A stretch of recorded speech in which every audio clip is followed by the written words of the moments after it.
You are listening to Arcane Carolinas, an exploration of the Carolinas' folklore, legends, myths, and modern weird. Each episode, we examine the historical context of our topic and aim to preserve some of the stories that help make this part of the world such a fascinating place.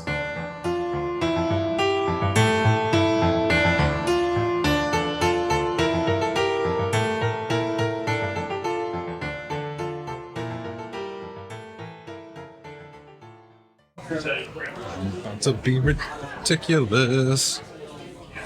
Okay.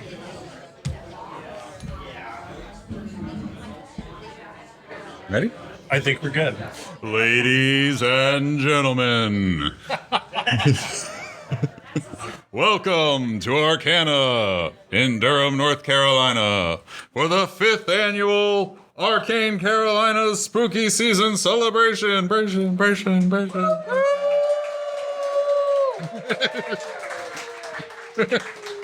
This isn't our 5th one here. It's just our 5th year. Yeah, this is our 5th year. But we did a spooky thing the first year in my garage. We did. Yeah. That doesn't pick... Well, whatever. They can... Can you hear Michael? Yes. Am I too loud?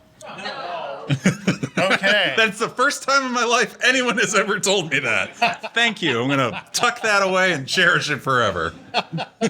No one told me to be quiet. Yeah, we did one the first year, but we did it in your garage. Yeah. During COVID. Yeah.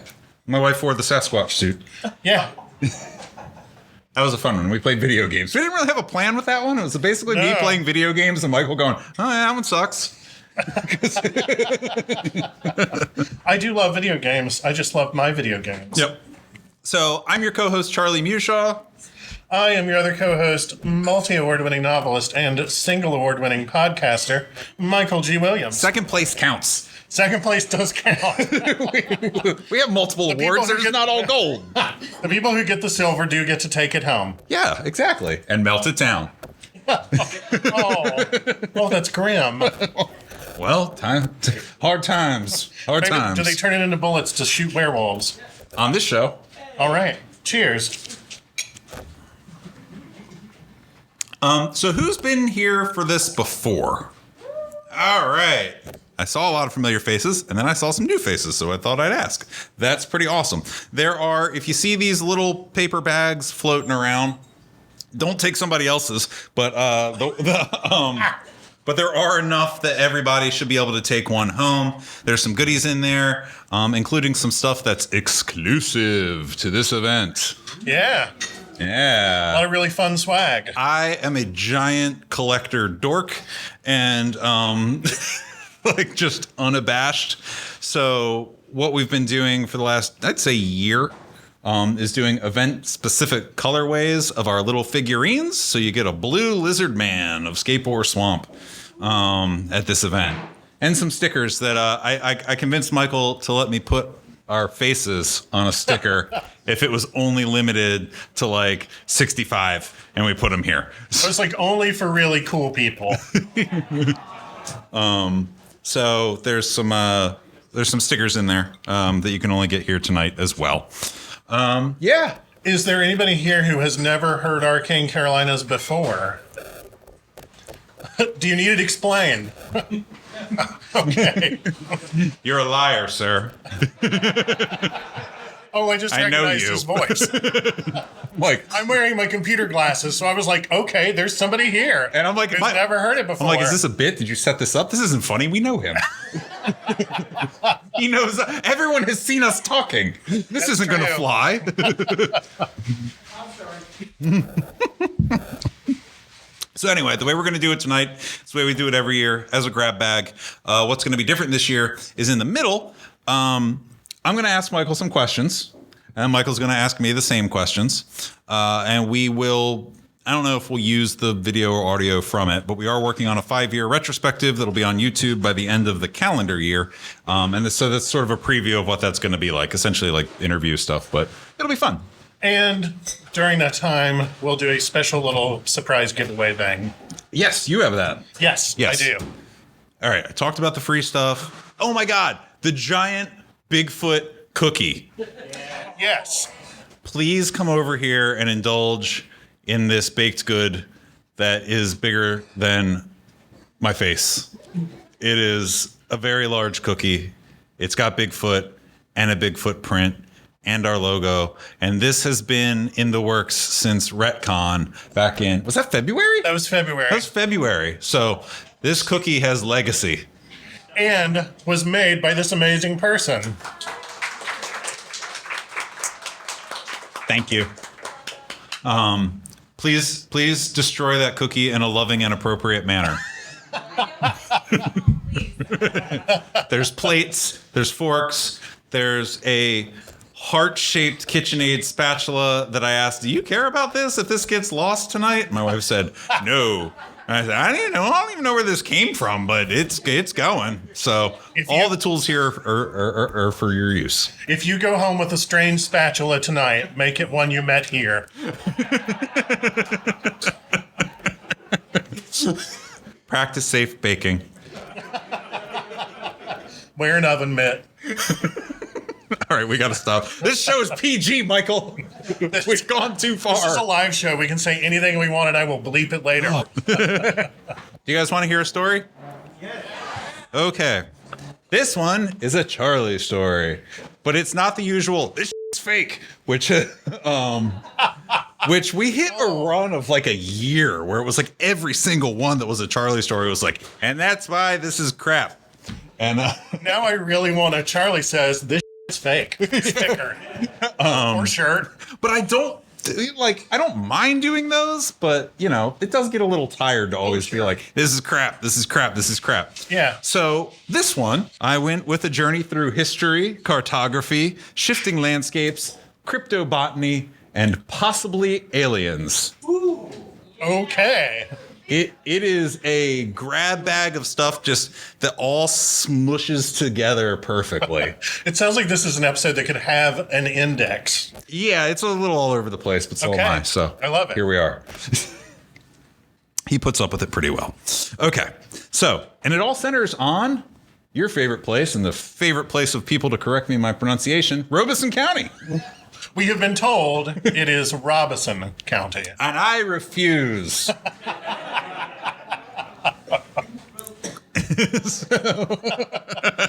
Oh, is it Robeson? I'm saying Robeson. Okay, we're saying Robeson. 2 syllables. Robeson. Robeson. So at Robeson County. Thank you. Okay. I'm sticking to my guns. Robeson. 1 syllable. Okay.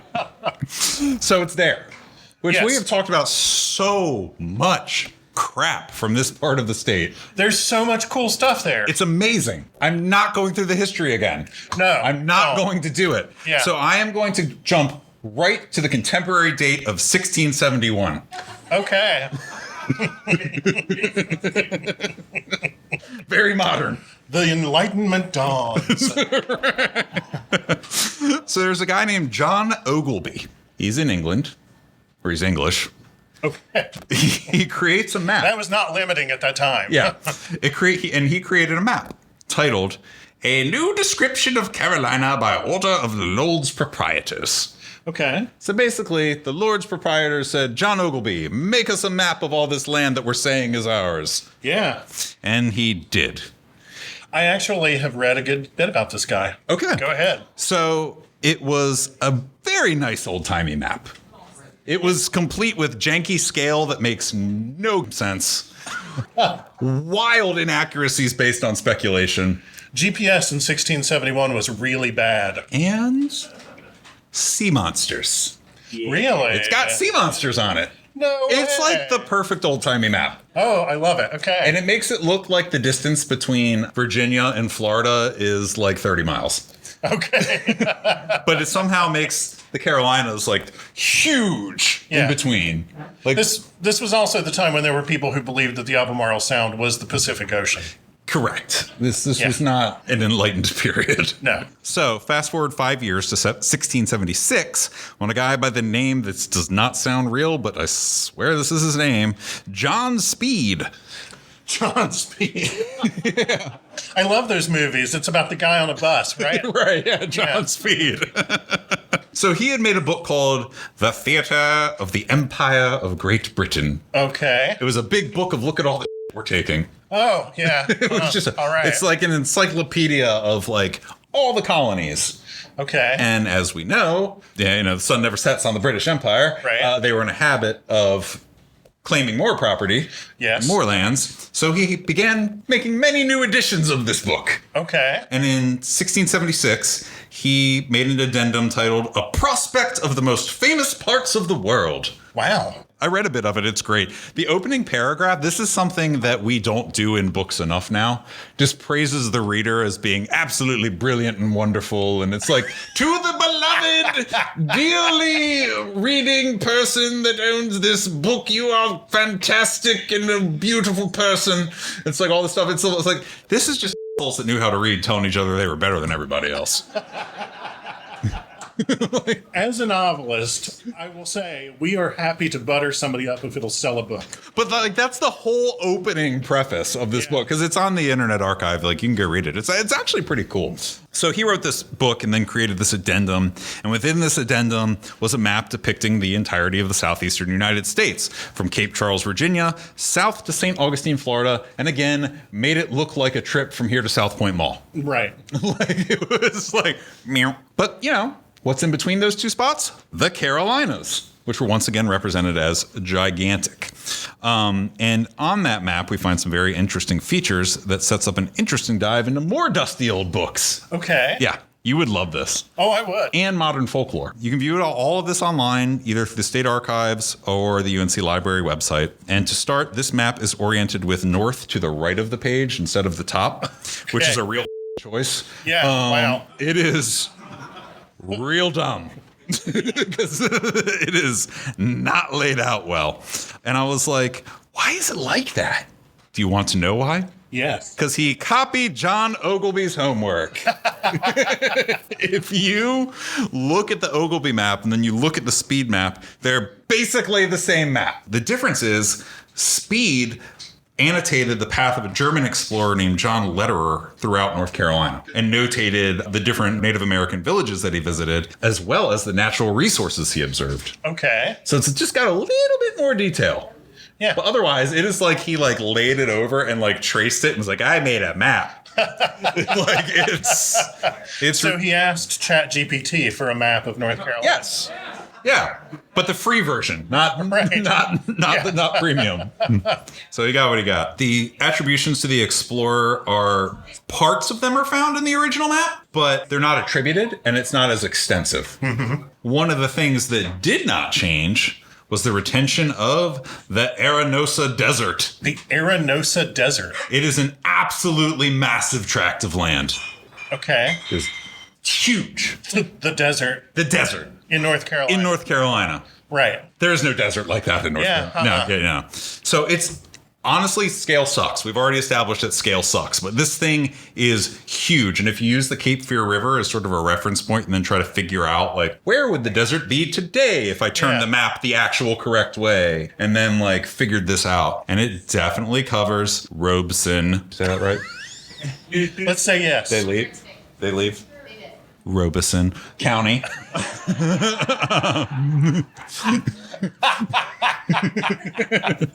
So it actually covers that. An area really known for its wetlands, not its desert. There's been a lot written about the wetlands and swamps in that area. In fact, some of them are contested with, and this isn't a joke where I sometimes say things like big sassafras, but this is big energy companies are interested in that land. That's not me making a joke. Right. That's actually real. It's not big sass. It's not like when my husband says big Doppler to refer to weather forecasters. Somebody's got to keep the weather dome going. It's a big Doppler.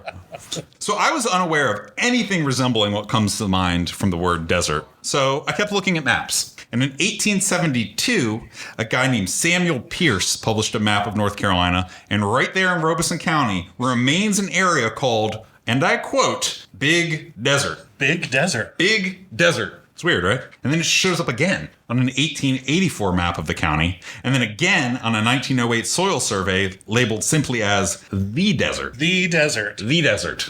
Is this like a sand trap in somebody's yard? Yeah. Easy. Okay.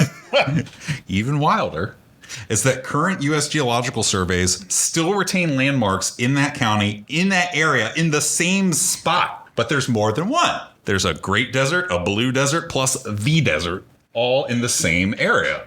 Is there an actual desert? I'm getting to all that. Okay.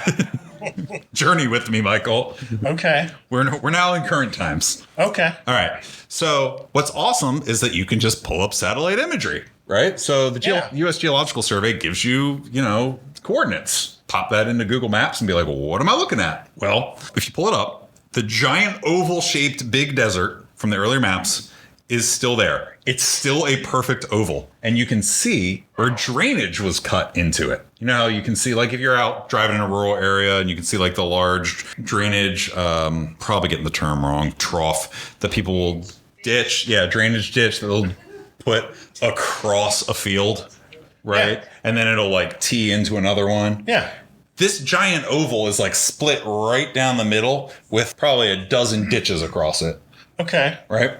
So that was pretty cool. So that tracks as it having been swampy like everything else in the area, not a desert. It's also a part of the 10-mile swamp stream bed. It's got swamp right there in the Right. name. Okay, right, but 10 mile. And there's all these other things named desert along that corridor. So at this point, I'm like, why is this area that is notorious for swampy lands have so many things named desert? It's not like the entire area changed that much in 350 years. Is it a linguistic thing? It's got to be a linguistic thing, right? That's what I thought. So maybe the original maps were just fudging the word desert to mean impassable land for the expedition. Could they just be barren? It definitely feels like the explorers were kind of like, yeah, I'm not doing that. That sucks. That's 10 miles of swamp. I'm not doing that. Tell them it's a desert. Doesn't matter. Doesn't matter. They'll never know. The Lord's proprietor will not know. Tell them it's a desert. Say desert to give it a little texture. Right. It's definitely like a stylistic choice. Yeah. This whole map business is just like all about stylistic choices, right down to the sea monsters. Were this a Nancy Roberts book or a Charles Wedby book, we'd call it embroidery. Yes. But it looks definitely just like, this part's hard. Monsters be there. Yeah, Go away. They draw a little dragon in the middle of the desert. But then people moved there and they kept calling them deserts. Okay. Like it became like a local colloquialism. Oh. So I wasn't done digging through dusty old books. This is where this is like, I haven't done this much reading in a long time for an episode because, like I said, I've been on this kick where it's like, well, that's crap because that house wasn't built then. And like this one felt good to be able to actually dig and find stuff. So there was a comment on a library blog. So there's like a forum attached to the blog. There's a comment. And I was able to locate using that a lawsuit from the Robison, pick your poison, probate estate case files. It's Robison. Marked as filed in 1907. That states that attempts at draining land in that area of the big desert caused people to get sick and the land was unsuitable for cultivation. It is a cursed desert swamp, Michael. Cursed desert swamp. Cursed desert swamp. With paperwork to back it up. I like it. Yes. So in general, high-level discussions like this, you would never call a swamp a desert because they're fundamentally different ecosystems, with deserts being like arid land and swamps being waterlogged with, special vegetation that's adapted to the terrible soil. And What if the desert is all oasis and it sucks? right. It's nothing. It's an oasis all the way down. And it's terrible. There was another resource that I needed to check. Have you ever heard of the North Carolina Gazetteer? Yes. Yes. Has anybody else heard of that? Okay, I see some hands. Okay, so for all the non-hands, which was the majority, the Gazetteer, it's like Gazette, but with an extra E and an R on the end. I say gazetteer. Gazetteer. It's a geographical dictionary-style document with the incredibly noble goal of listing every geographic feature in the state in alphabetical order. Alphabetical order. Right. So it's it's meant as like we're being a kid and they'd be like, you can't use the encyclopedia as a source.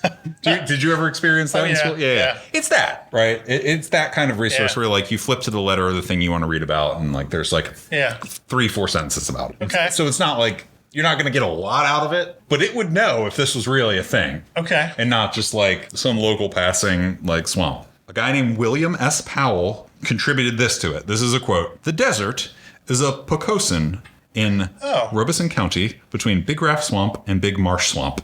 Oval-shaped and presumed to be one of the Carolina bays, water depth varies from 6 inches to 4 feet. But one spot is said to be bottomless. Bit of a leap. Bottomless. Bottomless. No bottom. Endless. It's an abyss. Cursed desert swamp with hole of doom. Michael. You know, we talked about All from the land that brought us the Sandhills chub.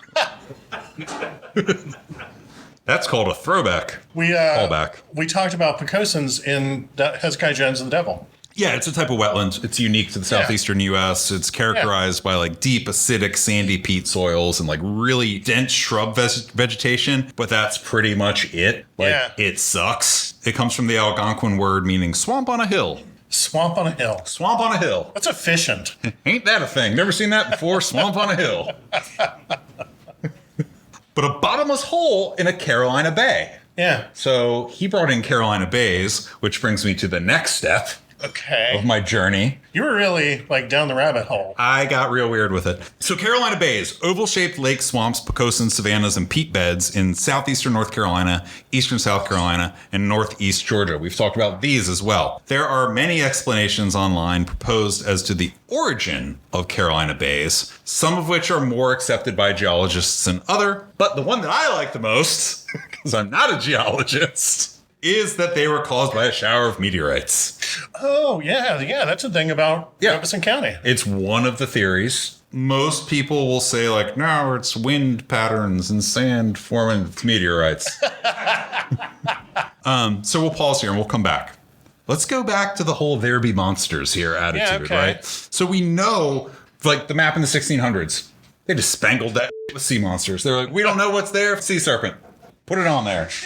That's what they did. It was basically like an encounter map for D&D. Yeah. You're just like, there was a pterodactyl too. Yeah, right.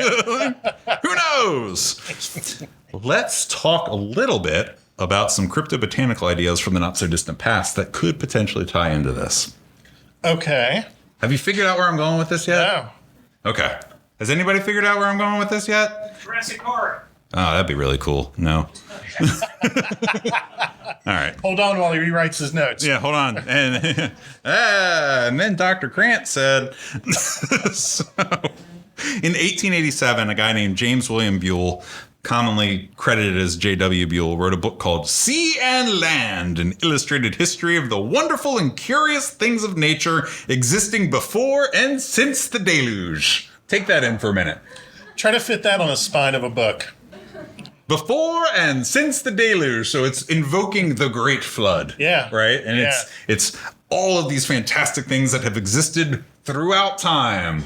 Gives them a lot. Again, that's a wide berth, right? Like, I can talk about things that no one saw. So, it's a pretty cool collection. The art rules. This is another thing that you can find on the Internet Archive. You can find reprint copies for like $30, but I feel like that's pretty greedy for people that are just like printing something from the Internet Archive. Yeah. Yeah. Original copies have an amazing, amazing cover, but they're stupid expensive, so I didn't buy that. I just read it online for free. Highly recommended. The art rules. Like, seriously, the art makes it like such a good look at. Again, look up J.W. Buell, Illustrated History of the Wonderful and Curious, and then forget the next 5 sentences. You only need the first one. So he cites an account from his colleague, associate, and who he describes as a distinguished gentleman. Oh. Yes. Dr. Antonio Jose Marquez, as having collected hundreds of accounts, Michael, hundreds of accounts in South America and Central Africa surrounding a man-eating plant invoked by the author under the name Yateveo. A man-eating plant. Yes. Uses its vines to ensnare people, and then, like, the vines have thorns and it drinks your blood. And now I do maybe know where you're going, but I'm going to let you get there before I prove myself wrong. No, it's fun. It's a good time. So, and beyond Yateveo, in that book, there are other traditions of man-eating plants and folklore throughout South and Central America. Cryptobotany is awesome. We did a whole cryptobotany episode about a flower that turned out to be real and actually be like preserved, and it's very rare, and it's out, I think it was in the mountains, right? Yep. Yeah, it was fantastic. It was great. It was this plant that people didn't know existed. They found it in the Carolinas. Awesome. This is like the, like, feed me Seymour. You'll be a dentist. Yeah. Like that version. Yeah. Steve Martin's amazing in that, by the way. To be clear, we do understand that carnivorous plants exist, and they do attract and trap and digest animals for the nutrients they contain. The eating does not replace the need for photosynthesis, like in science fiction, and the root systems are very important. It just helps it get nutrients that it couldn't otherwise get from sandy, acidic, poor soil. Yeah. Is this sounding familiar, Michael? Maybe. Maybe. I don't know. I was just talking about it like 2 pages ago. Like, that's what's in the Carolina Bays. That's what's in the deserts. Right. Yeah. So most meat-eating plants, carnivorous plants, they consume insects, but larger plants are also capable of digesting reptiles and small mammals. What? Yep. The like the pitcher ones. So there's different kinds. So there's the ones like the Venus flytrap, which has like a that. And then there's pitcher plants where something goes in, whoa, and they're in there. I can't get out. Oh my god, it's eating me. Because the lid's like, meow. Yeah. You live here now. Like those ones will eat a mouse. What? And did you know that there's underwater ones? There's aquatic carnivorous plants capable of eating crustaceans and small fish. So human consumption. I am proposing tonight that we start a state fair giant pumpkin style contest to grow a man-eating plant as large as possible. Can we put it next to the petting zoo? Not for the animals. For the kids.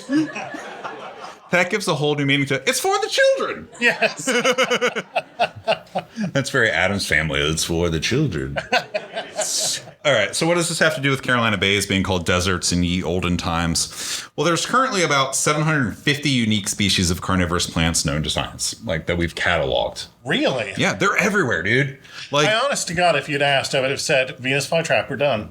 I'm glad you got there because there's one that is specifically native to the temperate and subtropical wetlands of North and South Carolina, the Venus flytrap. Did anybody have a Venus flytrap as a class pet in school?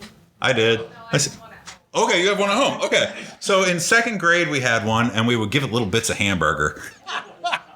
There's a lot of things. Like, this show is basically like sitting in a therapist's office for me, because like as I like talk through things, I'm like, oh, maybe that's the way I am. That's why I am the way I am. Like, I get it now. Okay, yeah, we fed raw meat to a plant in second grade, and now I understand me better. Did a report on the Wright brothers, chopped up some dead animal and gave it to a plant. It was a good year. I just imagine fresh-faced little boy Charlie and like 30 other kids of the same age, and the teacher who's like dressed in sort of like a She was 50s, decrepit. Okay, like a 50s housewife. She was mean, too.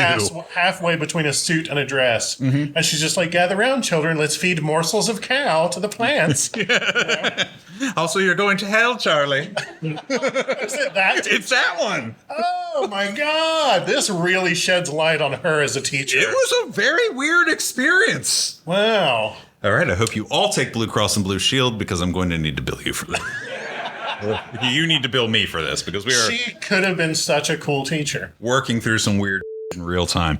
And I loved Little Shop of Horrors. Oh, yeah. Oh, my God. Like, looking back, probably inappropriate to show to me at that age, like, on repeat, but, like, whatever. It was fine. Yeah. Like, Rick Moranis, like, chopping people up with an axe. Like, it was a good time. You didn't turn out weird or anything. No, it's fun stuff. It's fine. What's the goat mean?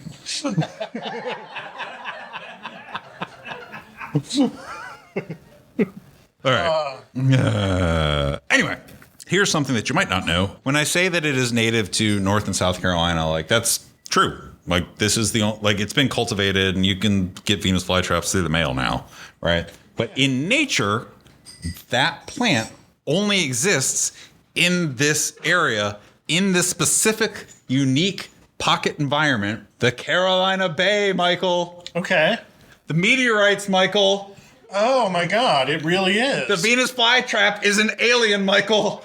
Wow. Go with me on this journey. I'm willing to subscribe. Cursed to desert plant alien meteor strike. Arcane Carolinas. Let's grow them real big at the state fair.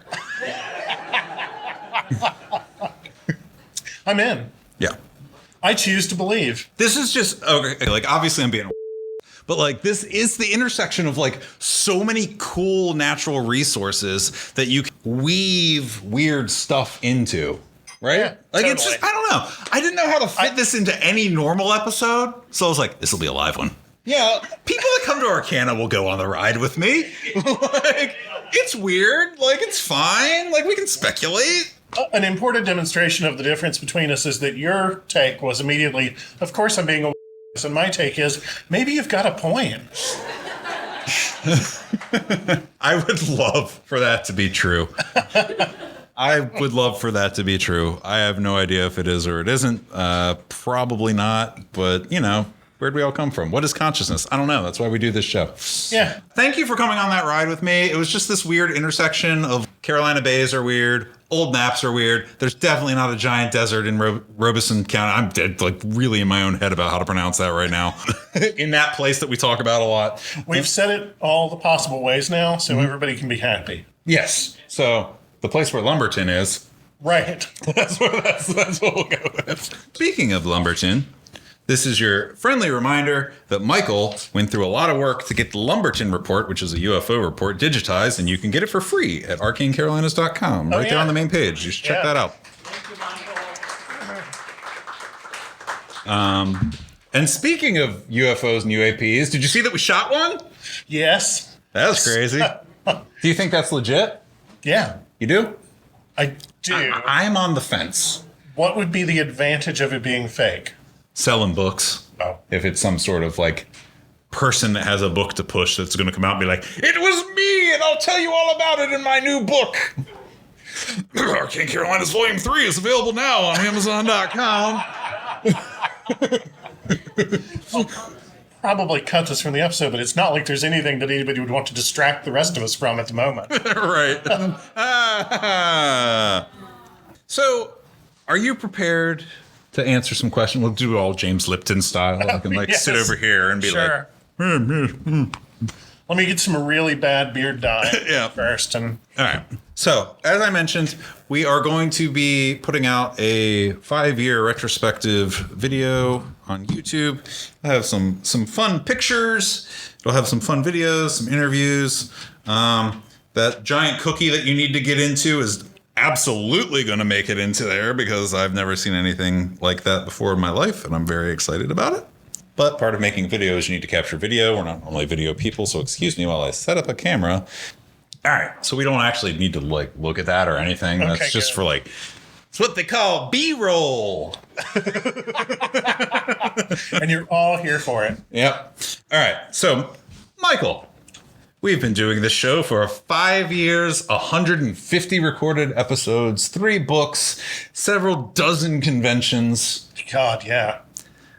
What are some of your favorite stories? If you had to recommend 3 episodes, what would they be? The Mako Light. Mm-hmm. The Devil's Tramping Ground, because that's so foundational. And Susanna Evans' Accused Witch. I like that. Well done. You got to listen to a lot for it all to come together at the end, but still. So I'm gonna open the curtain, whatever. We're at Arcana, whatever. We do this every year. One of the things that we really, really, really want to do is put together, I don't know if it would be like a book or like a pamphlet or whatever, but something called Chasing Wedby. And it basically be like an exploration of all of Charles Wedby's stuff that we managed to uncover and tie to real people and real history. Because on the surface, you're like, that's crap. But then you're like, oh, wait, no, that name actually correlates to this person. Oh, that trial actually happened. And blah, blah, blah, blah, blah, blah, blah. Because I think that we've sort of spaced out the Wedby stuff so much that you really do have to consume way too much of our own media to get that payoff on that episode. But if you have, the payoff is amazing. Someone I know at the time was a middle school teacher. Mm-hmm. And she messaged me afterwards and said, I last week taught the story of Susanna Evans. So today we listened to the episode. That's great. It's Susanna Evans is a fascinating story. It's for the children, Michael. It's for the children. Just like the giant carnivorous plant. The best way to learn about the giant lantern plant is to crawl into it head first. Right. So after buttering oneself. It aids with the digestion, you see. Yes. I mean, it makes for a more pleasant experience. Excellent. What are some of your favorite moments from making the show that have absolutely nothing to do with the episodes or the stories themselves? A fun adventure or an interaction or something that happened. It can be more than one. The first time that we did photos, we went to an abandoned shack down the road from where you lived then, and we got somebody that we knew from work to come and take our pictures standing in somebody else's abandoned shack. And we were just like, I wonder if anybody's going to notice or care that we're climbing around in the yard of this abandoned shack next to a highway. It was a different time. A ton of people are driving by and pandemic, staring it was out fine. in this half fallen down house where we're like terrified to touch anything because it's going to cave in. That was a good time. It was a really good time. Yeah. Do you mind if I share some of mine? No, please. My 3 recommended episodes would be the Santa Clara disaster, aka the Santa Clara sea monster, because I wholeheartedly believe that those people saw something, that it was legit, and I don't know what it was, but it was giant and it was in the ocean, and that's very scary to me. Probably Devil's Tramping Ground. Oh yeah, I feel like that's like the gateway drug for everything. absolutely. But then The X-Files does an episode about something, you know. yeah, but Purgatory Mountain is my go-to as like Really? quintessential, like, hey, there's this legend. It's about this place. People say they see a ghost. It's supposed to be this particular guy. It sounds like a bunch of except that we found the literal body. We found the historical accounts. We found the medical records. We found the death record. We found the family, the descendants, and it all lines up. And it's actually named by, you know, the state as Purgatory Mountain. So Yeah. it's like, oh, cool. So that's me. I'm going to steal a 4th one. Yeah. Red Strings. Oh, I like the Red Strings. That's a new one, but Yeah. I like it. I don't know what it's like to be not on this side of the microphone, but for me, the Red Strings felt like a real sort of return to form when we Yeah. recorded that. Like the amount of depth that you were able to go to. Not that we hadn't been doing deep dives, but it felt like there was a lot of meat on the bone Yeah. with that one. Super fun story. It felt really good, Yeah. I guess, is what I'm saying. Because I feel like every year somebody's like, you should do this grisly murder. And I'm like, that doesn't feel good. I don't want to do that. That's just somebody getting killed. Yeah. But every now and again, you come across one that's like, that one feels good. And that one felt good. Yeah. There's an accused witch story we've had several people ask us to do that when I researched it, I was like, Charlie, I think it's just about a town trying to kill an old lady.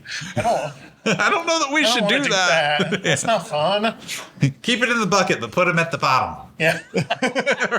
I'm not saying never, but I'm saying not now. After we've really sold out. I don't know what selling out looks like for Arcane Carolinas.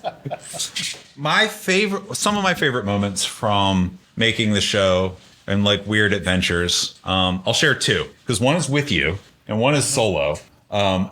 I really liked getting lost in the tunnels at the Raleigh Convention Center. Oh my God, that was a lot of fun. Like in Spinal Tap, where they're like, where do we go? Because like that actually happened. Once we escaped it, that was really fun. Yeah. We're like walking past caterers pushing carts and stuff. And like at one point we found like the command room for like the entire like Megalocore convention. And everybody's like, who are you? There's just like all these people wearing headsets and watching monitors, and it's like out of a spy movie. And then we're just like, hi, we're trying to leave. That was really funny. My other one is a little bit more involved. So the State Library of South Carolina. Yeah. The State Library of South Carolina has been really gracious to us and has put our books in their archives and invited us to come talk. Great people, wonderful people. I went to Columbia, South Carolina solo when the first book came out, just due to scheduling. It was like, oh, this is a Charlie show. Okay, all right, we'll do it. And I went and I looked at where the story from the Third Eye Man or the Three-Eyed Man comes from. And I visited the Caroliniana Museum at the university. And then I went to the state archives and I looked at a map and I was trying to figure out, I was like, what am I going to do for dinner tonight? Because like, I don't know anybody in Columbia. So I found the oldest restaurant in Columbia. It's an Italian restaurant. I love Italian food. I was like, perfect. I was like, I'll get the chicken parm because that's, you know, I don't know how everybody else operates, but I have like a standard dish, no matter like what cuisine it is that I'll order. And that's like my baseline for a restaurant. And I'm just visiting, so I'll try their chicken parm. Nothing complicated. So I go in and I realize it's like 40 minutes to close, and it's a tablecloth kind of restaurant. And I didn't know that. I should have surmised that from it being the oldest restaurant in Columbia. So I'm like, I'm not going to get a table at a tablecloth restaurant where people are here celebrating like birthdays and anniversaries. I was like 40 minutes to close. The kitchen's probably half cleaned already, and they would be really pissed. So I was like, all right, I'm going to get it to go. I'm going to get a drink from the bar. I'm going to sit in the lobby. I'm just going to wait. So I asked the hostess, I'm like, hey, can I do that? And she's like, yeah, that's fine. And there's this very, very old woman there in the lobby. And she's got on a suit jacket. There's lots of people, very well dressed, suits, women in very fancy dresses, gowns. I'm probably messing up the terminology, coming through. And they're all like saying hi to her, making sure she's okay, checking on her. I was like, who is that? I'm like, I want to know who that lady is. And there's this one guy that keeps coming out. I see him talking to the hostess. She points at me, and the guy's like, okay. And I'm like, oh, I'm like, either my food's ready or I'm in trouble. So in the midst of all of this, a man in a tracksuit carrying a duffel bag enters the restaurant. I have described the restaurant. It is very fancy. I am the biggest schlub in the restaurant. All right? A guy in a tracksuit carrying a duffel bag being greeted like, hey, by the guy in the suit that had been doting on the old lady and the hostess, and then they whisk him away. I'm like, that was weird. He must be making a delivery. 40 minutes before close. Drink your drink, Charlie. So I'm like, all right. And then the guy that the hostess had like pointed at, he comes, he's like, hey, you want to see something cool? And I'm like, yes, I do. I'm like, who is that older woman in the lobby? And he's like, oh, that's my great aunt, whatever, her picture. And he like, as we're walking through, he's like, that's her when her and her sister founded this restaurant. And I'm like, cool. Okay. Where are we going? Is it to the inside of the duffel bag? Right. So we walk through the restaurant. He said, what brings you what brings you in? I was like, just getting a dinner to go, man. And he's like, yeah, I want to show you something cool upstairs. I'm like, okay. So we start walking up these stairs in the back of the restaurant, and they're like cutting back towards up. And he's like, yeah, we got a private room upstairs. It used to be like a social club, and this is where like the VIPs would come. And he's like, blah, blah, blah, blah, blah. You know, Kevin Bacon came here once. And I'm just like, neat. I'm like, weird. And he's like, and so came, and what's her name came. And he's like naming like celebrities. And I'm like, okay. He's like, and my grandson is the #1 ping pong player at his school. And he opens the door, and there's the tracksuit guy and this kid, Forrest Gump style, wailing on ping pong in this upstairs room that has obviously not been rehabbed in 40 years. And I'm like, oh, neat. Who's that? He's like, oh, he's a champion ping pong player. We got him as a coach. Isn't this wild? And I'm like, this is empty, but I had like a little bit in my drink. And I'm like, what am I doing here? Yeah, so I stood there for a minute. We didn't talk. We just watched these people play ping pong. It was really weird. Wow. And I was like, Columbia's weird. And I tried to be polite. I must have stood there for what felt like 10 minutes. In reality, it was probably like 5, but it felt like an eternity. And I'm like standing there like clutching this empty glass. I've like eaten all the ice, the cherry, everything. I'm like, I think my chicken parm's probably ready. And I know your staff is probably trying to leave. And I have to go now. And he's just like, okay, you can see yourself out. I'm like, what just happened? Who even knew David Lynch had made a movie about South Carolina's only Italian mob family? It was very strange. And the old lady was gone by the time I got downstairs. But anyway, that was one of my favorite like adventures that I found. Like running around in the woods and looking at weird rocks. That's all fun, right? But that's the most genuinely strange. Yeah. Because I don't know who he thought I was. Yeah. I'm like, I am no one. Why are you showing me this? Why do you think I care about? Is this hospitality? Because I just feel like something's about to go wrong. What if this is how they discourage people from visiting the lake? Every night they're like, the last person in, showing the ping pong. The fact Show the ping pong. Is that a metaphor? No, it's actually ping pong.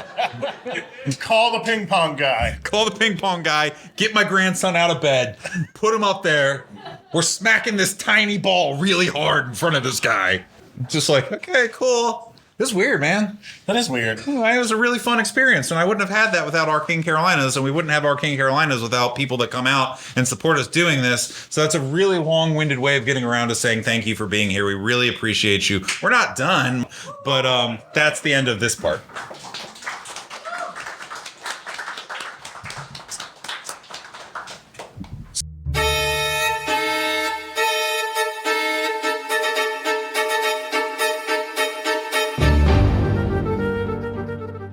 You've been listening to Arcane Carolinas. Thank you for listening. We hope you enjoyed it. For more episodes, behind the scenes information, and links to our social media, check out www.arcanecarolinas.com, where you can also buy the Arcane Carolinas book. And if you like award-winning horror and science fiction, check out my books at michaelgwilliamsbooks.com. And if you have story suggestions, comments, or questions, email us at arcanecarolinas@gmail.com. And thanks for listening.